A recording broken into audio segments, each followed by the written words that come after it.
What's up guys, it's Endymion, and I want to talk today about the future of the Quarian race going forward and how this race of nomadic technology-driven aliens could prosper in a post-Reaper universe. And how the Quarians could even evolve into something more than we originally thought. So let's begin. During the events of the Mass Effect trilogy, it's revealed that the Quarians were responsible for creating the Geth, one of the main villainous races across the original trilogy. The Geth were created as simple service machines similar to any other machine created by humans, for example. But eventually, the Geth were reiterated upon and given further technological advancements until the Geth were able to become self-aware, and in return the Geth went hostile and iced their creators with a whole lot of bullets. This eventually led to the Quarian people getting curb stomped by their creations, and eventually the Quarians were forced to even leave their homeworld of Rannoch and became a nomadic race of scavengers that live on gigantic spaceships, each with their own societies, rules, and ways of life. This group of ships is called the Migrant Fleet. This way of unusual living, even by alien standards, led to Quarians having to adapt to their unfortunate circumstances, and the result was that the Quarians were forced to live in environmental suits that simulated an acceptable environment for them to live in.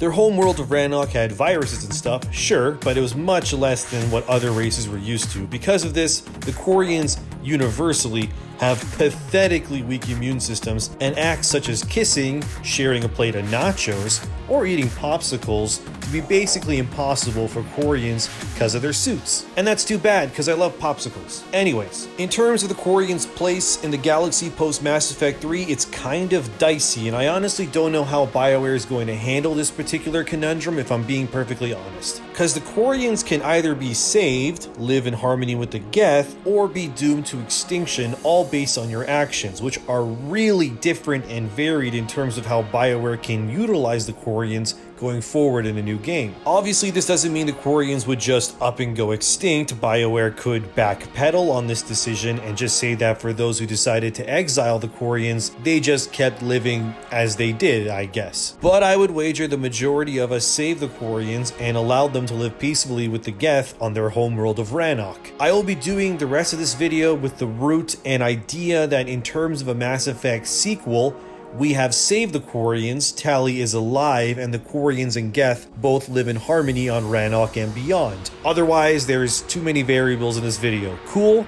Alright, so where could the Quarians go from here? For starters, I think one of the most obvious decisions is for the Quarians to completely ditch their environmental suits and show some skin for once.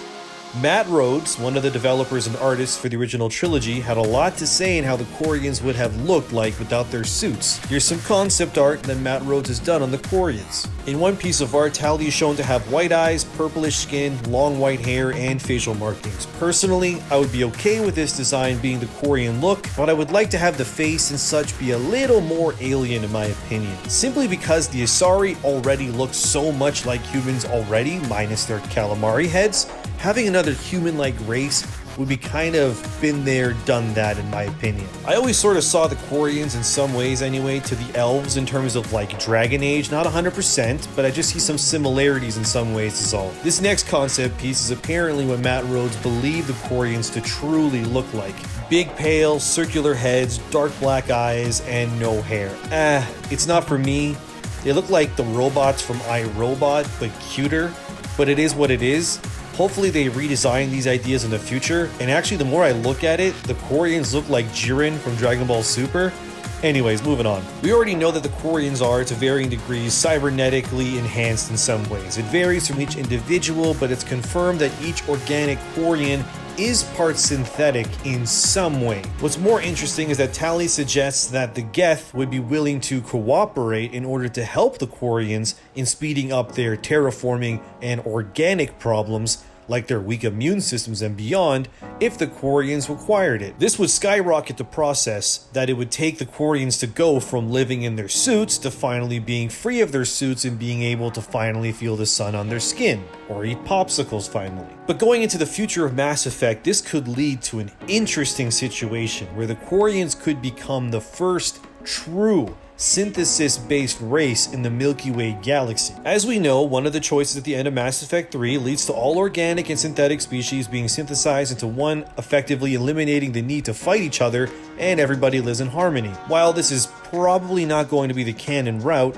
the the Quarian race could instead fulfill this path of life instead going forward. We could see a race where the Quarians and Geth agree on a symbiotic partnership, which in turn ushers in a brand new race that benefits from the positives of both races while shedding any weaknesses from both as well. A Quarian or a Queth, both of these awful names wouldn't work, but you get the idea. I'm sure this idea wouldn't go as smoothly as I would like, and we would see rifts in the two races, leading to one group being pure Quarian, another wanting to do just be Geth, and then the third allowing a harmony of the two. And all the politics and issues and who knows what could happen because of a situation like that. However, with that theory in mind, it could also do another thing for the Quarian people, and that's greatly extend their lifespan beyond what it is now. And that means that if the sequel is set 800 or so years in the future, we could hypothetically see Tali in it alive and well if she willingly accepted the symbiotic relationship with the Geth, resulting in a new and improved Tali with the strength of both sides and living outside of her suit. That could be really interesting, I'd say, but of course with every solution or victory comes a problem, and that would be the inevitable situation where if you were to synthesize an organic and synthetic race into one, that would open the new race into a host of new problems. For one, the Quarians could get Trojan horsed by the Geth and be well controlled by the Geth. On the other hand, whatever new threat is coming could see that the Quarians are part synthetic and hack or control them somehow, effectively ruining or pitting the Quarians or Geth or both against the rest of the galaxy, which would just be a big messy problem for everybody involved. I mean, this idea of humans being able to control synthetics is not unknown to the Mass Effect universe. Look at David Archer, the autistic test subject that Cerberus used in the DLC Project Overlord, which, in case you didn't play it,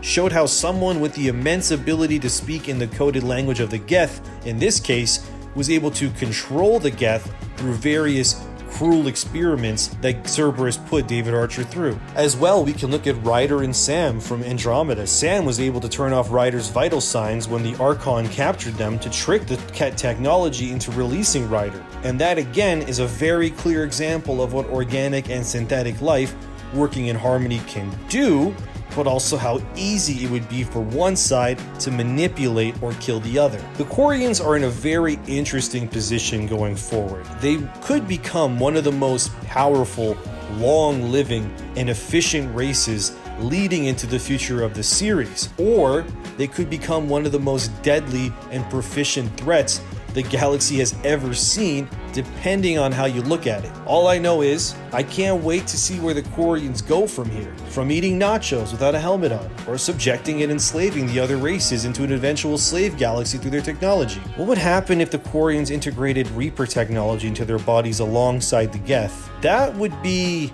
a big yikes, or a big boost in power. Only time will tell. Well guys, that's the video on the future of the Quarian race in Mass Effect. Let me know what you think of the Quarians, Tali returning, or what you would want to see. And if you liked the video and want more Mass Effect stuff, it's on the channel. And if you want to see more, please like and subscribe to help a new YouTuber out. I'm ENDYMION, and all this talk about popsicles and nachos got me hungry. I think I have some popsicles in the fridge. I'm gonna I'm gonna stop talking now. I'll see you in the next one. And also, I was reading that Tali was the most used teammate in like romantic interest. I've never romanced Tali. People are probably gonna hate me now that I said that, but interesting. I just throwing that out there. Okay, I'm gonna stop talking. See you in the next one.